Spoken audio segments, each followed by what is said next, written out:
في ساحة للعلم كنا نلتقي والحب والإخلاص زاد قلوبنا نمضي إلى نور اليقين ونرتقي قمم الفلاح. Assalamu alaikum wa rahmatullah, bienvenidos una vez más a Consultas Islámicas, vuestro espacio de Córdoba Internacional dedicado a las consultas relacionadas con el Islam y la jurisprudencia islámica. También estamos en Radio Salam, que lo pueden sintonizar a través de nuestra página web. Ahí tienen el streaming en directo de nuestra radio. Como siempre, doy la bienvenida a mis dos queridos hermanos. A mi derecha, Mohamed Said Aliles. Assalamu alaikum wa rahmatullah. Muy bien, barakallah. Alhamdulillah. Y Tawfiq Al-Siddadi Al-Harraq. Assalamu alaikum wa rahmatullah. Bien, barakallah. Alhamdulillah.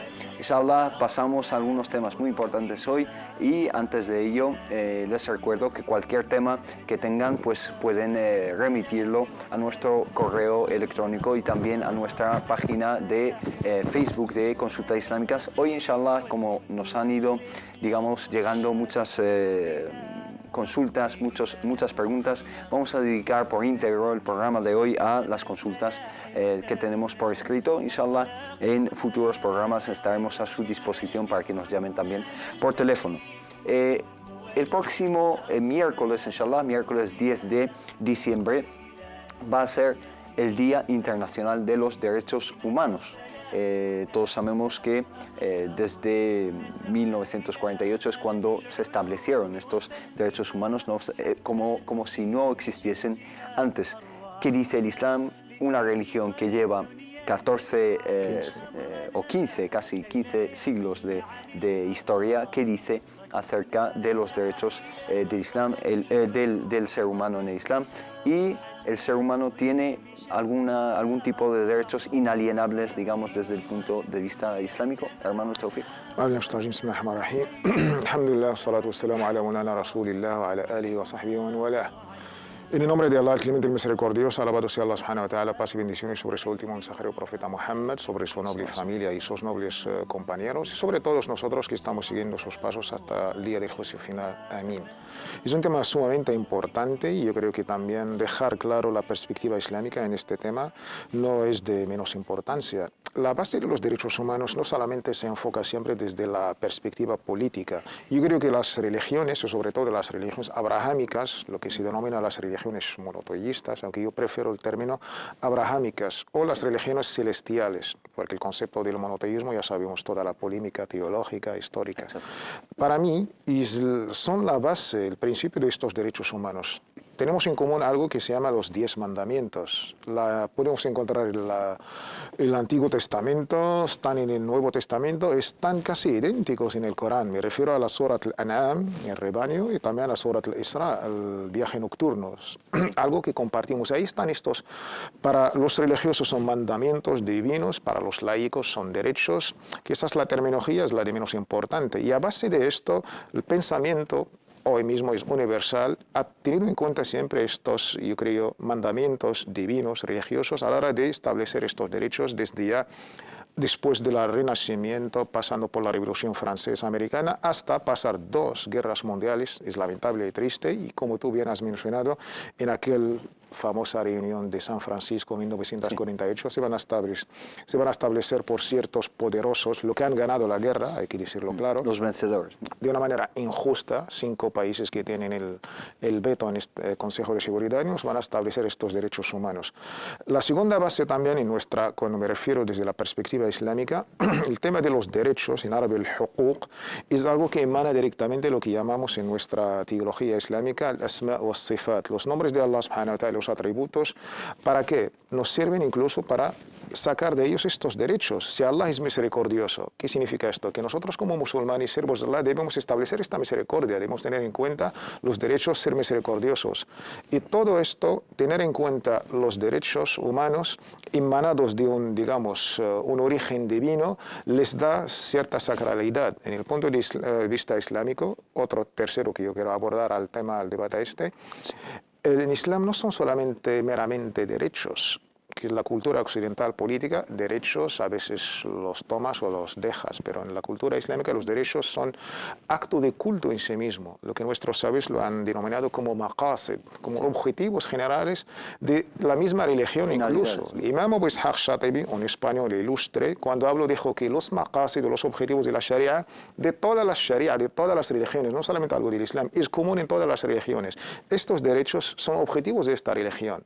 Tener estos derechos en cuenta, realizarlos y estas libertades, yo creo que también no solamente la faceta mundanal, pero también legados con estos valores absolutos, y ahí tienen este valor garantizado por el poder político y también garantizado por Allah el Todopoderoso. Barakallahu fik. Hermano Mohamed Said, la misma pregunta, no obstante, añado otra pregunta, y es, si esta es la teoría, si esto es el objetivo del Islam y lo que enseña el Islam y lo que nos enseña el Corán, el libro de Allah subhanahu wa ta'ala y la sunna del profeta, que la paz sea con él, ¿por qué la realidad sobre el terreno es que los países musulmanes son vistos como los países que menos respetan los derechos humanos, probablemente a nivel mundial, ¿no? Bismillahirrahmanirrahim, alhamdulillah, sallallahu alaihi wa baraka ala mulana rasulillah wa sahbihi, en el nombre de Allah, el misericordioso y el clemente, alabado sea Allah, que la paz y las bendiciones de Allah sean con su amado profeta Muhammad, sus familiares, compañeros y aquellos que siguieron su guía hasta el día del juicio final. No podemos responsabilizar al Islam por lo que hacen mal los que han seguido su creencia y su sistema, digamos, práctico y su sistema jurídico, ¿no? Lo que hacen los musulmanes es una cosa y el Islam en su esencia es otra cuestión, ¿no? Yo partiría desde el punto que ha mencionado el hermano Tawfiq. Si vamos a los fundamentos de Sharia y vemos que vela por la protección y por preservar unos fundamentos básicos para toda una vida humana, lo que denominamos al-kulliyat al-khams, ¿no? Principios y bloques tan necesarios y tan fundamentales e imprescindibles para desarrollar una vida humana, que es preservar el din, preservar el derecho a la creencia y a la religión, preservar los bienes y el derecho a tener propiedad, el intelecto, de defender el intelecto y el derecho a pensar y a también expresar tu libertad de pensamiento, preservar el nafs, ¿no? La vida humana, protegerla a través de un sistema de valores y unos códigos penales, etc. Y finalmente el honor o el linaje, el ard o la reproducción humana, ¿no? Todos esos fundamentos básicos son las bases de Sharia, del sistema jurídico del Islam, y luego el Islam legisla en cada bloque por ciertos fundamentos, ciertas directrices, ciertos códigos éticos, morales y penales para que la vida humana se desarrolle de la mejor manera, y nos habla también de la dignidad humana, de la dignidad de la base humana. Por lo tanto, al Islam no se le puede tachar como sistema de vida, como constitución, como régimen a seguir de ser en contra o de estar en contra de los derechos humanos. Lo que pasa en los países islámicos hoy en día, habrá que hacer un estudio, ¿no?, histórico de la realidad de los países musulmanes, lo que han ido arrastrando de colonización, de también de los acúmulos de la influencia por ciertos pensamientos ajenos a la cultura islámica, los restos de la colonización intelectual que se siguen, los regímenes déspotas que han gobernado en esos países islámicos y los intereses políticos que hay en el medio. Pero el Islam como sistema de vida, como sistema jurídico, como sistema de valores, como sistema espiritual, social, económico, intelectual, vela por los derechos humanos y se ha establecido para liberar a ese ser humano, para someterle solamente a una única voluntad, que es la voluntad de Allah subhanahu wa ta'ala.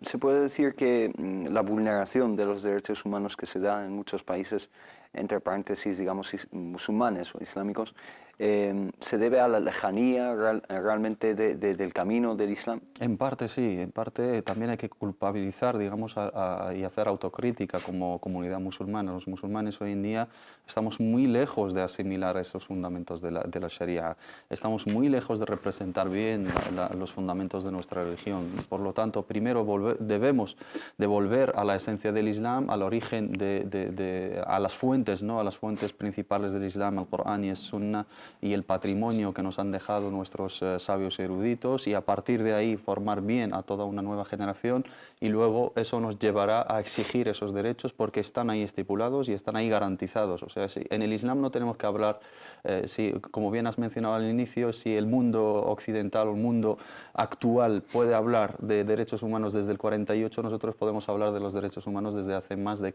1436 años, ¿no? Sí. Incluso antes, porque es lo que conmemora la hijra del profeta Muhammad sallallahu alaihi wasallam, que viene 13 años después de su profecía. Por lo tanto, los musulmanes pueden estar orgullosos de ese sistema. Lo único que hay que promocionarlo, hay que venderlo bien y hay que estudiarlo y aplicarlo y asimilarlo nosotros primero para poder defenderlo frente a los demás. Barakallahu fik. Y también formularlo en términos del siglo XXI, porque los principios están ahí, simplemente es la forma en la que los presentamos. El día 10 de diciembre, además de ser el Día de los Derechos, el Día Internacional o Mundial de los Derechos Humanos, también es el Día Mundial Internacional de los Derechos de los Animales también. Entonces, ¿qué dice el Islam también de los animales? ¿Tienen derechos desde un punto de vista islámico? Esa es la primera pregunta. ¿Los animales están provistos de derechos que tenemos que guardar y tenemos que, digamos, velar por ellos y respetar? Pues sí, claro que sí. Todo lo que Allah ha creado se debe respetar y se debe tener también en cuenta sus derechos, desde la vida hasta la comida, hasta todo esto. Allah subhanahu wa ta'ala, todo lo que ha creado ha sido honrado y ha sido también por unos fines y está siempre al alcance de este ser humano. Y de ahí son dádivas de Allah subhanahu wa ta'ala, que el ser humano, como adorar a Allah subhanahu, debe dar las gracias a Allah subhanahu por todo lo que Allah le ha facilitado en esta vida. Hay animales son comestibles, hay animales para la agricultura, hay animales para, digamos, preservar el medio ambiente. El medio ambiente, la vida misma en la tierra depende de ciertos animales, desde los insectos hasta los animales más grandes o gigantescos. Todo este equilibrio que Allah subhanahu wa ta'ala es un fin en sí mismo de la vida. Vivir en pleno equilibrio y armonía con la tierra, con consigo mismo, con el Creador, con los animales, es la filosofía islámica, y cada uno teniendo sus derechos bien garantizados. Si no, vamos a agredir al animal, al ser humano. Esto es ta'addi hududullah, son límites que Allah nos ha puesto, debemos respetar. Y de ahí, como criaturas de Allah subhanahu wa ta'ala, desde agradecer a Allah subhanahu por estar a nuestro alcance, y también porque son criaturas, debemos como seres humanos en varias aliyas, en varios hadith auténticos, incluso profetas han tenido como milagros algo que garantiza su credibilidad, que son veraces, que son profetas, reciben la revelación, han sido animales. Desde el cordero, aquel sacrificio que Allah subhanahu wa ta'ala sacrificó a Ismael, cuando Abraham, la paz con él, quería sacrificar a su único hijo en el momento, Ismael, y de ahí hasta hoy sacrificamos nosotros este cordero como homenaje, en el mismo tiempo sacrificio y culto y adoración a Allah subhanahu wa ta'ala. El profeta Saleh, que ha sido enviado a la tribu de Thamud, ha tenido como milagro, como una camella. Y todo esto Allah subhanahu wa ta'ala nos ha mencionado incluso como nombres de ciertas asuras coránicas. Son nombres de animales, desde la abeja, la hormiga, hasta la araña. Estos para nosotros son indicios. Lo que merecen estos animales han sido títulos de suras, de palabras divinas de Allah subhanahu wa ta'ala. Y de ahí quizás, y de aquí aprovecho a lanzar un mensaje a nuestros jóvenes que se interesan al grafismo, al arte en general, ¿por qué no nos sacan dibujos animados a base de estos? Sí. Un día recuerdo cuando hemos hecho un concurso a nuestros alumnos en los colegios de fin de semana, lo que tenemos a nuestro alcance para conservar el árabe y la educación islámica. Hemos dicho a nuestros alumnos, oye, ¿por qué no escogéis del Corán un animal, dibujarlo y nos decís dónde está mencionado en el Corán? Y la gran respuesta de nuestra juventud, desde los niños, la verdad ha sido sorprendente. De ahí quizás un trato a partir de los animales mencionados en el Corán, quizás también una gran puerta para contemplar el libro de Allah subhanahu wa ta'ala y a ver si también sacamos dibujos animados como alternativa a lo que hay en el mercado, con ciertos valores que nosotros no quizás compartimos. Exactamente. Hermano Mohamed Said, ¿Qué nos dice el profeta sallallahu alaihi wasallam y el Corán en general del trato hacia los animales? ¿Cómo los debemos tratar? Por desgracia, estuve hace poco en un país musulmán y nosotros que somos, digamos, autóctonos de ciertos países, pues nos parece normal lo que pasa con algunos animales. Cuando viene gente de fuera, estuve con mi mujer, le llamó mucho la atención el trato que tienen muchas personas con los animales, con los gatos, con los perros, etcétera, el maltrato que tiene lugar y como ha dicho el hermano Taufik, no tiene nada que ver con el Islam. ¿Qué nos dice el Islam en realidad? ¿Cómo tenemos que tratar a los animales? Dice Allah subhanahu wa ta'ala en el Sagrado Corán una ley que nos da a entender que son unas criaturas que tienen su dignificación, ¿no? Su dignidad y hay que tenerlas en cuenta. وَمَا مِن دَابَّةٍ فِي الْأَرْضِ وَلَا طَائِرٍ يَطِيرُ بِجَنَاحَيْهِ إِلَّا أُمَمٌ أَمْثَالُكُمْ. Cualquier ser vivo, ¿no? Animal y cualquier ave que vuela son unas comunidades, como son mundos paralelos, son unos mundos paralelos, unas comunidades, unas naciones paralelas a la nación humana, ¿no? Y tienen su misión en esa tierra y tienen su función biológica, su función y al mismo tiempo nos habla Allah subhanahu wa ta'ala en el Sagrado Corán del tasghir, ¿no? De haber puesto esos medios a nuestro servicio como seres humanos por tenernos esa preferencia, ¿no? en esa tierra, pero ese tasghir es a través del permiso de Allah subhanahu wa ta'ala. Curiosamente, hasta incluso a la hora de hacer el sacrificio, uno de los motivos de pronunciar al tasmi, es decir, en el nombre de Allah, a la hora de sacrificar un animal para comerlo, para comérselo uno, esa tasmia es decir el nombre de Allah. Decir el nombre de Allah, porque efectivamente es Allah quien nos otorgó esa fuerza por encima de ese animal indefenso y nos lo ha puesto a nuestro servicio para quitarle esa vida y a través, digamos, alimentarnos a través de lo que nos aporta. El profeta Muhammad sallallahu alaihi wasallam nos dice: Inna Allah kataba al-ihsana fi kulli shay. Allah subhanahu wa ta'ala prescribió la excelencia en todo. فإذا قتلتم فأحسنوا القتلة وإذا ذبحتم فأحسنوا الذبح وليحد أحدكم شفرته وليرح ذبيحته. Incluso en el momento de sacrificar un animal nos llama a la excelencia, a tener un buen trato, a no hacerle sufrir a ese animal, a tener muy bien afilado ese cuchillo, ese utensilio que vamos a utilizar y no hacer el sacrificio de un animal delante del otro, no maltratar a un animal. Nos narra el profeta Muhammad sallallahu alaihi wasallam la historia de una mujer que entró al infierno por culpa de haber maltratado a una gata, porque no le daba de comer ni le dejaba alimentarse, digamos, y vivir a sus anchas. Y también nos habla de una historia de una mujer que ejercía la prostitución. Allah le perdonó todos sus pecados por haberle dado de beber a un perro sediento. Por lo tanto, esos ejemplos, ¿no? Esos pocos ejemplos que mencionamos aquí nos dan a entender que el buen trato a esas criaturas emana desde el concepto de la rahma que tiene que reinar en el corazón del creyente, del musulmán, en todos los aspectos, y tener en cuenta que son criaturas de Allah subhanahu wa ta'ala que están a nuestro servicio o están cumpliendo con una función como nosotros aquí, por lo tanto no tenemos ninguna autoridad encima de ellos. Y como dice el hadith, fi kulli kabidin ratbatin sadaqa, es decir, hay caridad, es un acto de caridad mostrar misericordia con cualquier ser vivo, ¿no? Ser vivo, animales, plantas, todo lo que tenga una vida. En este sentido, los animales, darles de comer, tratarles bien. Incluso el Islam ha limitado la cuestión, ¿no? Esa cultura de mascota, ¿no? De tener un animal y enjaularlo y tenerlo como un juguete en casa. Por eso ha limitado, ¿no? Sí, en el caso de los perros tenemos un hadith del profeta Muhammad sallallahu alaihi wasallam que lo limita solamente a unas funciones, ¿no? Funciones de pastoreo, guardia y poco más, y caza. ¿Por qué? Para no abrir la puerta a tener un animal, digamos, enjaulado, encarcelado, encadenado, cumpliendo con una función de capricho del ser humano, porque está solo en casa y quiere pasar el rato con ese animal y tenerlo en una casa sin cumplir con esa función biológica que Allah subhanahu wa ta'ala creó por ella. Y si es el caso, hay que tratarles de la mejor manera porque son seres vivos. Por supuesto. Aquí se plantea una cuestión también bastante importante, que es la cuestión de la caza, ¿no? Sabemos que la caza es lícita desde un punto de vista islámico, pero tiene limitaciones desde un punto de vista islámico. La caza que se ejerce especialmente, que en algunos países, me acuerdo que vivía yo en Inglaterra y hay una cultura de la caza como un deporte, la caza de los zorros, por ejemplo, ¿no?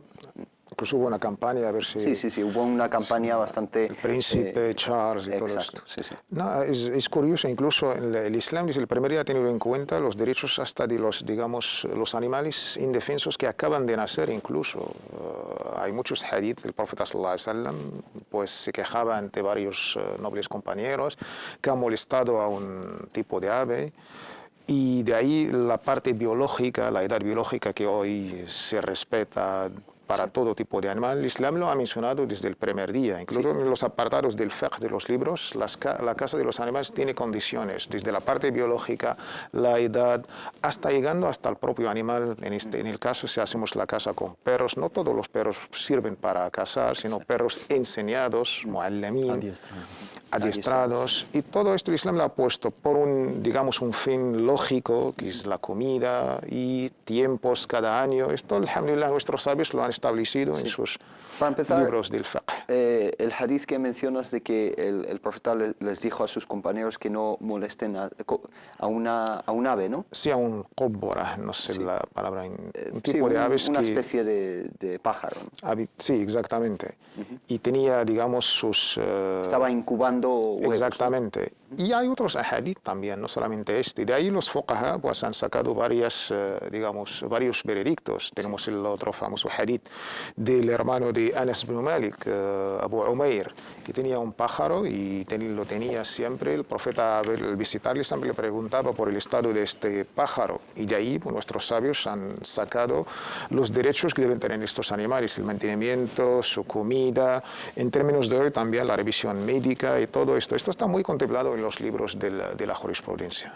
Muy bien, y hablando de la caza, digamos, furtiva, la caza que es ilegal, ¿qué dice el Islam de eso? Y cazar por cazar, es decir, no para alimentarse, sino por deporte, por ocio, ¿no? La caza se está convirtiendo en un acto de ocio, ¿no? Ya lo hemos mencionado anteriormente, Allah subhanahu wa ta'ala puso a nuestra disposición, nuestro servicio, esos animales para cumplir con cierta función, ¿no? Función concreta. Y fuera de eso tienen una función biológica que tienen que desempeñarla. Por eso hoy en día pues digamos el mundo sufre, ¿no? esos cambios climáticos, esos cambios biológicos, esos cambios, la biodiversidad, ¿no? Está amenazada por culpa de los caprichos de ciertos seres humanos. Hemos hecho de todo hasta el punto de disfrutar, ¿no? Con la caza de animales y alardear con los tamaños de los colmillos o los tamaños de los animales. Por supuesto que en el Islam eso está totalmente prohibido. La caza tiene que ser limitada a unas cuestiones determinadas, que es la alimentación del ser humano o protegerse ante el ataque de un animal carnívoro. O para controlar la población. O para controlar la población, o para controlar ese, digamos, ese equilibrio biológico cuando hay unas plagas, cuando, y eso está pasando porque hay un desequilibrio, ¿no? Cuando hay una caza excesiva de ciertos animales, pues otros se reproducen más. Por lo tanto, sufre esa biodiversidad y ese equilibrio biológico pues está amenazado. Por los ecosistemas que hablamos. Efectivamente. Por lo tanto, el Islam ha tratado todos esos aspectos y como musulmanes debemos de tener en cuenta esos valores del Islam, no simplemente en el campo humano, sino con todo nuestro medio ambiente, con todo lo que nos rodea, porque al fin y al cabo es el mundo donde desarrollamos nuestra función como seres humanos, donde adoramos a Allah subhanahu wa ta'ala y somos responsables de ellos. Es una amana, es un depósito y es algo que ha puesto Allah subhanahu wa ta'ala en nuestro servicio. Sakhara lakum ma fi as-samawati wa ma fi al-ard wa asbagha alaykum ni'amahu zahiratan wa batina. Allah subhanahu wa ta'ala dispuso para nosotros todo lo que está en la tierra y en el cielo para beneficiarnos de ello, no para perjudicarlo.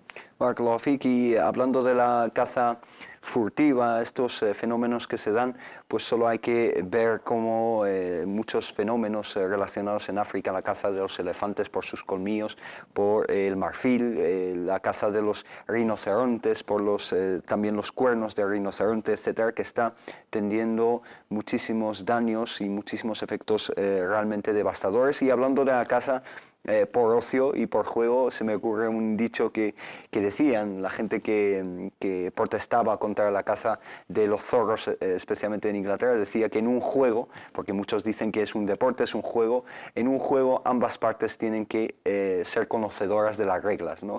Ambos rivales tienen que saber las reglas. Nosotros, inshallah, nos vamos a una pequeña pausa, muy breve, inshallah, y al volver trataremos otros temas, otras preguntas que tenemos aquí pendientes. Barakallahu fikum.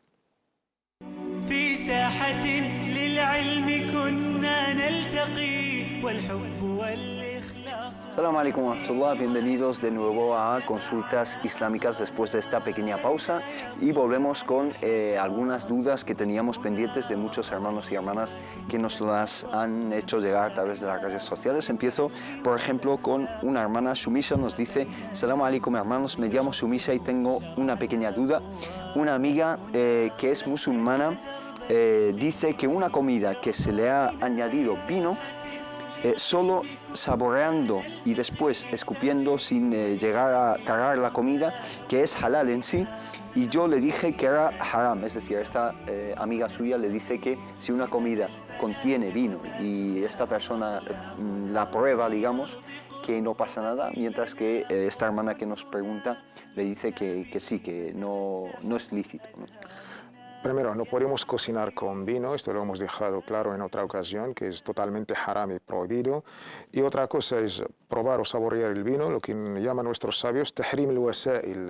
Los medios también son prohibidos. Si nos van a conllevar a algo que ya sabemos desde como entrada que es haram, también los medios que nos van a llevar a este asunto, pues también es haram. Si Allah ha prohibido, por ejemplo, el adulterio, la fornicación, hay cosas que nos van a llevar desde la julwa, estar a solas con una mujer que puedes casarte con ella y nadie os va a ver, también es haram.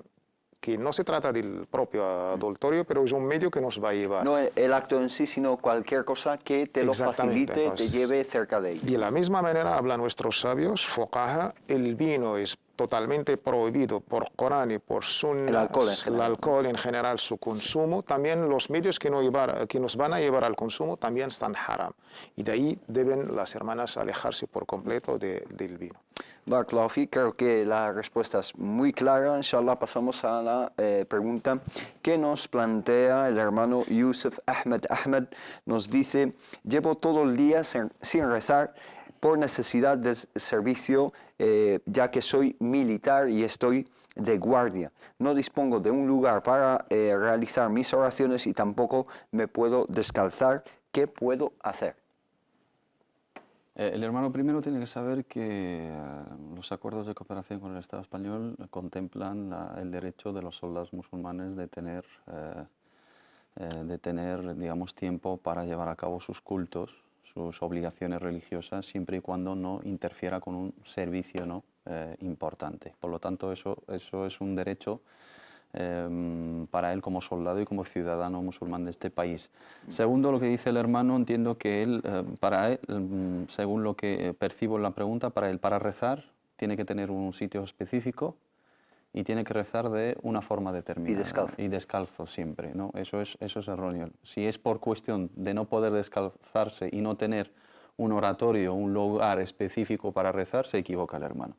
Si es por el servicio que tiene que estar 10 horas, imagino que no puede estar 10 horas parado, porque tendrá que ir al servicio, tendrá que comer, tendrá que hacer le tiene que surgir cualquier acción dentro de esa jornada laboral y es imposible que una persona esté 10 horas de pie y no creo que el servicio militar contempla esa cuestión. Por lo tanto, tendrá algún momento en el cual puede rezar. Si es por el tema de descalzarse, se puede rezar con zapatos y podemos hacer el mash por encima del zapato si hace falta hacer la ablución. Si es por el tema del lugar específico, no hay que rezar en ningún lugar específico porque el profeta Muhammad sallallahu alaihi wasallam nos dice: "Ju'ilat li al-ardu masjidan wa tahura". La tierra fue para mí hecha, digamos, una purificación y un lugar para rezar y una mezquita. Por lo tanto, los musulmanes, el lugar para rezar, cualquier sitio de la tierra, mientras sea puro, limpio y que no esté manchado ni que esté afectado por ninguna impureza que tenemos prohibida en nuestro derecho jurídico, podemos rezar en ellos, sea césped, sea arena, sea asfalto, sea alfombra, sea cartón, lo que sea. El hermano que coja un tiempo aislado para que no obstaculice digamos, el paso de la gente, o que vaya a alguna habitación, o si no tiene ningún lugar puede rezar en el mismo lavabo y en el mismo servicio si no tiene ningún lugar. Si llegamos no tiene alternativa. Si llegamos al extremo de no tener ningún lugar limpio y purificado para rezar, antes de sacar la oración de su tiempo y perder, digamos, una obligación y dejar de cumplir con un pilar, rezamos de cualquier manera, ¿no?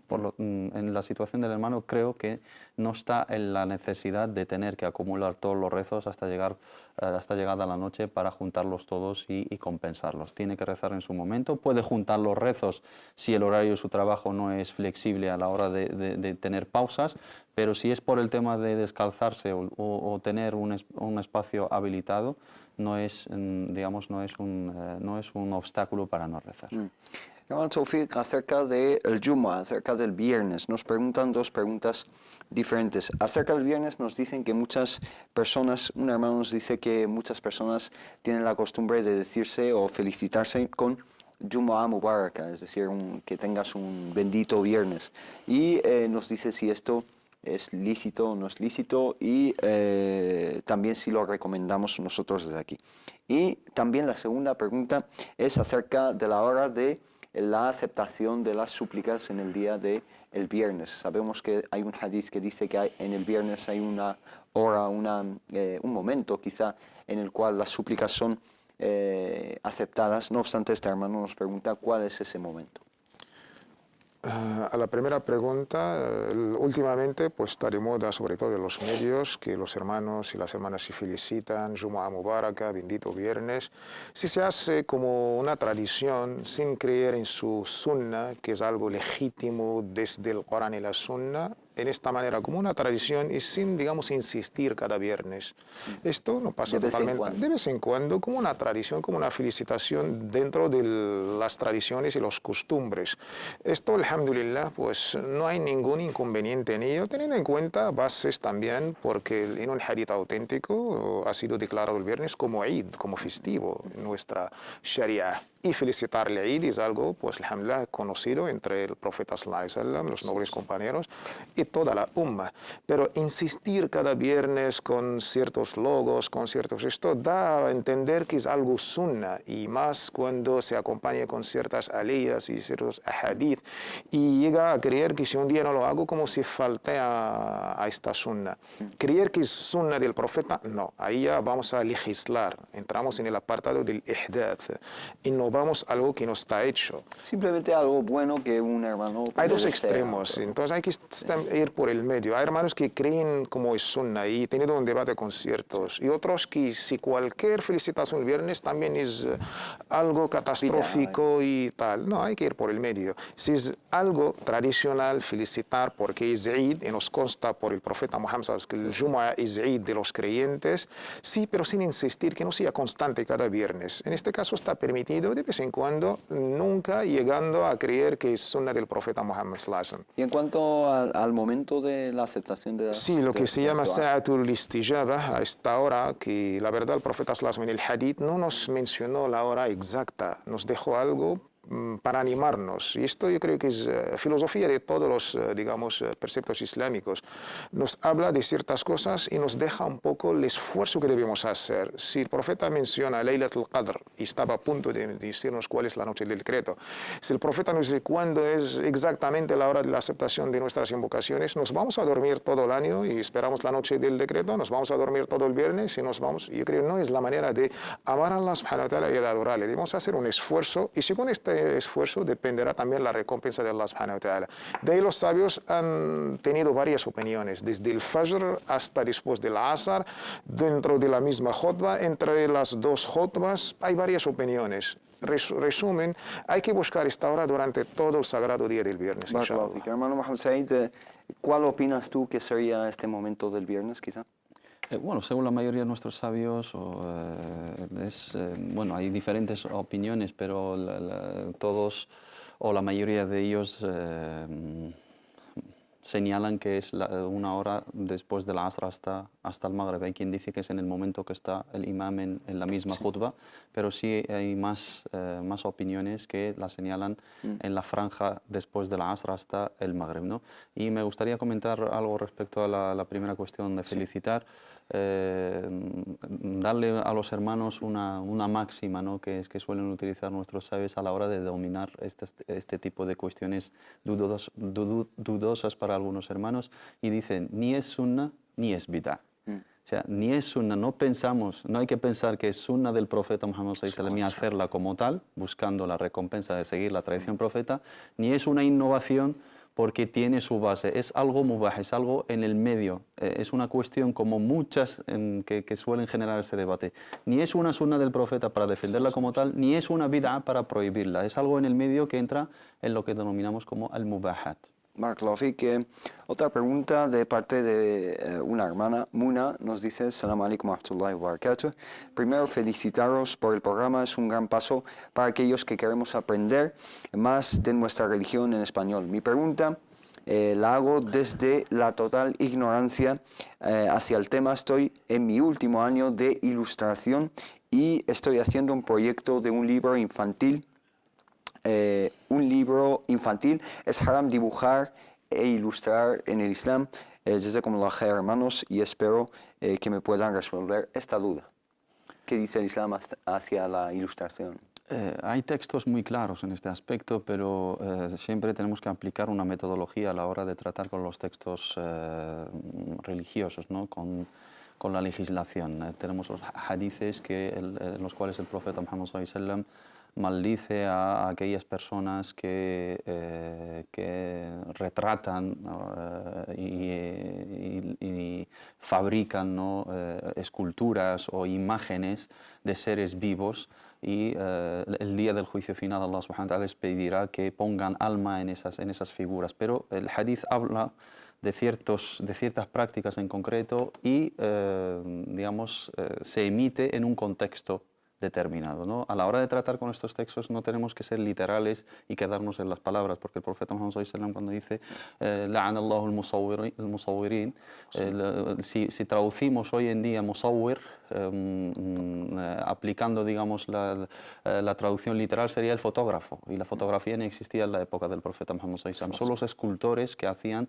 estatuas, pero estamos hablando de la época del profeta Muhammad sallallahu alaihi wasallam, que es una época pagana, donde se adoraba a las estatuas, a las figuras, donde era muy extendida la idolatría y el shirk billah, ¿no? Y el negocio de estatuas ya que se usaban para esos fines, ¿no? Y también el retrato de figuras con el objetivo de retratar a unos santos, a personas virtuosas, a animales adorados, a ciertas criaturas pues consideradas sagradas en las ideologías de aquel entonces, ¿no? Si es por esa finalidad, es totalmente prohibido en el Islam, ¿no? El retrato de figuras, la escultura, etcétera, todos esos campos son prohibidos cuando se hacen o se realizan con un trasfondo ideológico, con un trasfondo religioso, ¿no? Y las imágenes en el Islam no tienen ninguna sacralidad, ni ninguna simbología religiosa, ni las estatuas, porque es totalmente ajeno a la creencia del monoteísmo y de la unicidad de Allah subhanahu wa ta'ala. Pero el mero hecho de un trabajo artístico, y sobre todo si es con un fin noble, que es educativo, ¿no? Ilustraciones para niños, para libros de texto, para lo que mencionó anteriormente el hermano, por ejemplo, dibujos animados sobre los animales, y tenemos una serie de los animales en el Corán, cuentos, ¿no?, que con una moraleja, ¿no?, educativa y espiritual para los más pequeños o incluso para los mayores, pues es algo que impacta, es algo que llega, es algo que cumple con una función pedagógica importante. Por lo tanto no podemos considerarlo como tal, teniendo en cuenta esos matices en la lectura de los textos jurídicos y en, digamos, el propósito del Islam cuando cierra la puerta a esos trabajos de escultura o artística. No es que esté en contra de la creatividad ni en contra del arte humano, sino lo desliga, ¿no?, de las creencias paganas, de la idolatría. Si es en otro campo educativo o simplemente creativo, ahí podemos hablar de otras cosas. De otras cosas. Barakallahu fik. Hermano Sofía, una pregunta también que se da mucho y nos plantea un hermano, y es acerca de Salat al-Janaza al-Ghaib, es decir, llevar a cabo la oración funeraria de un funeral sobre una persona que está ausente, quizá porque ha fallecido en otro lugar, otro país, o quizá porque su cuerpo no ha sido rescatado, ¿no? Sí, antes de contestar, solamente quería dejar un simple comentario para estos temas, para nuestras hermanas y nuestros hermanos.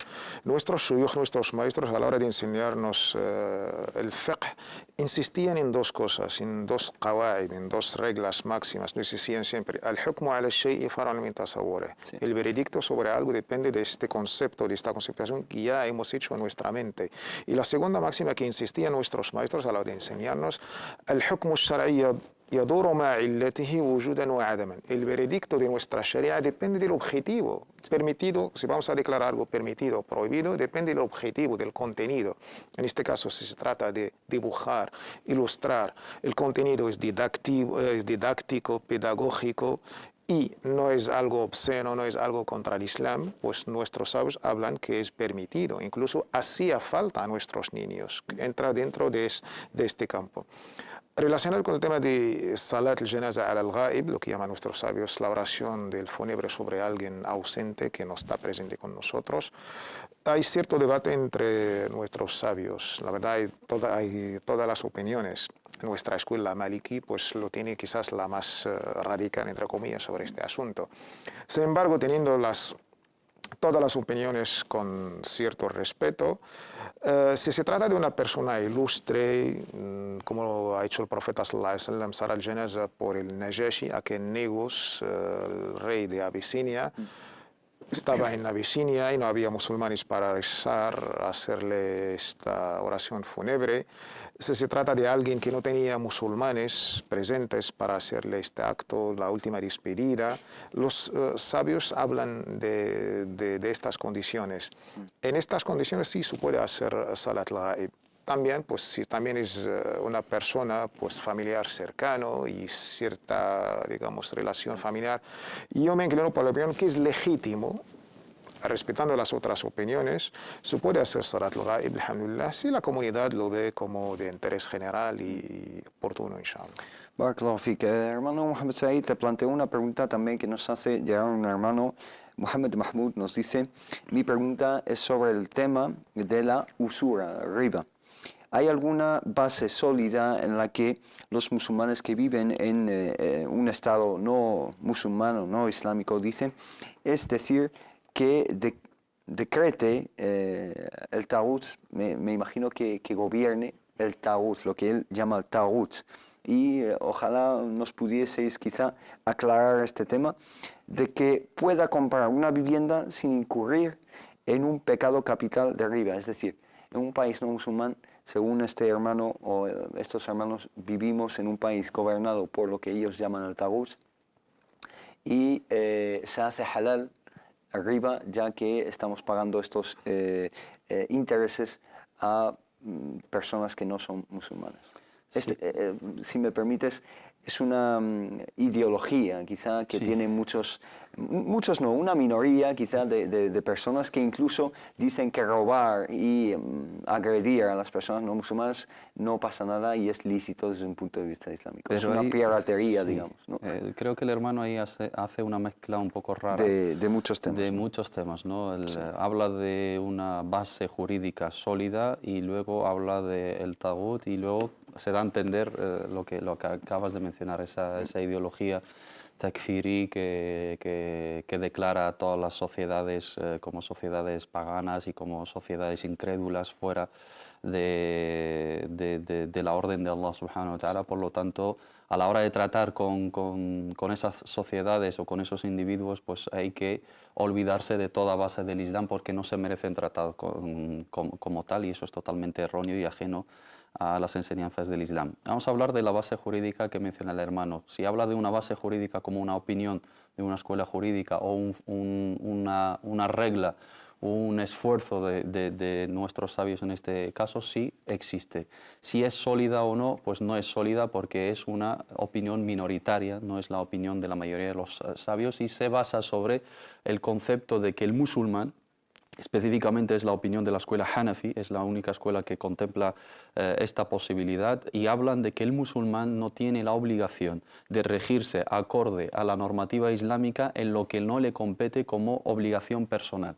En lo que se trata del uqud, ¿no?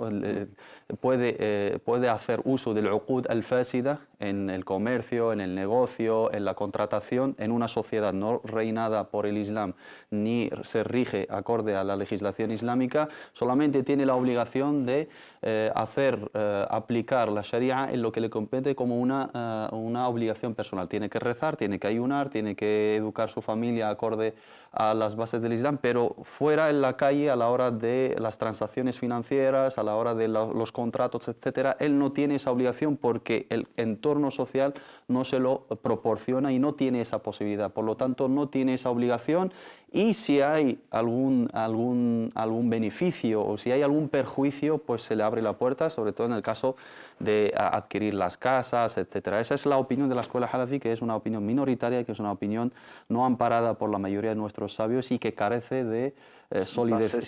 Sí es justificada a través de ese concepto, ¿no? De decir el musulmán no tiene otra alternativa, y sobre todo si va a sufrir un perjuicio a la hora de no tener una vivienda propia, su familia corre riesgo de estar desamparada, no tiene familia en otros países, no tiene casas en otros países, teme por su seguridad, no tiene recursos económicos para comprarla, etcétera, y se le abre esa puerta teniendo en cuenta que no tiene otras posibilidades de tener una transacción financiera acorde a la legislación islámica. Sí existe esa opinión, pero es una opinión, insisto, minoritaria y no sólida, no amparada por la mayoría de nuestros sabios en ese contexto. Pero no porque sea el tagut.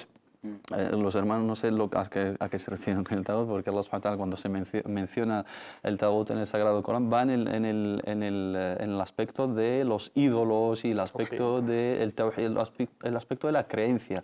Poner adorar a algo junto a Allah subhanahu wa ta'ala, ponerle copartícipes, asociarle copartícipes a Allah subhanahu wa ta'ala. Cualquier cosa en ese sentido, adorar a cualquier cosa en ese sentido se considera at-tagut. Para ellos son todo aquel que no aplica la Sharia según ellos entienden, porque la Sharia solamente la limitan al código penal, al hudud, a cortar las manos y a lapidar a los adúlteros, etcétera, y se olvidan del marco jurídico, de los códigos del fiqh, del trato, de los contratos, del código civil, del código de la familia, etcétera, y todo lo que supone la creencia y la espiritualidad en todo esto. Se equivocan esos hermanos, por lo tanto, bueno, habría que tratar ese tema con más profundidad en un programa especial, inshallah ta'ala, y hablar de qué consideración tenemos que tener en cuenta los musulmanes residentes en países no musulmanes o en países que no se rigen acorde a la ley islámica, y qué consideración tienen los no musulmanes. Lo hemos dejado muy bien claro en muchos espacios, pero nunca viene mal insistir en ello.